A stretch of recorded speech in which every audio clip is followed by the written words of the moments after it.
முதல் தகவல் அறிக்கை எஃப்ஐஆர்னு சொல்லுவாங்க.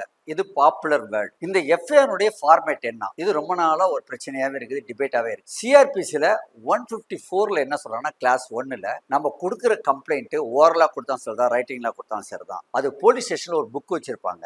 அந்த புக்ல ரைட்டிங்ல எழுதணும், எஸ்ஹெச்ஓ.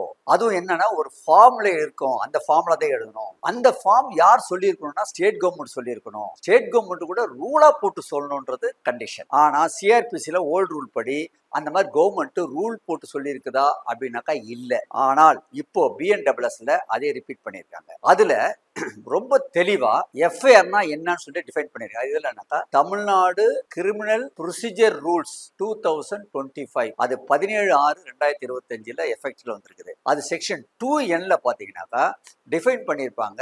அது இஸ் நத்திங் பட் ரூல் 8ல ரெஜிஸ்டர் பண்ணிருக்கணும். அந்த ரூல் 8ல ரெஜிஸ்டர் பண்ணிருக்கிறது தான் எஃப்ஐஆர் அப்படின்னு 2 கிளாஸ் N டெஃபினிஷன் சொல்லியிருப்பாங்க.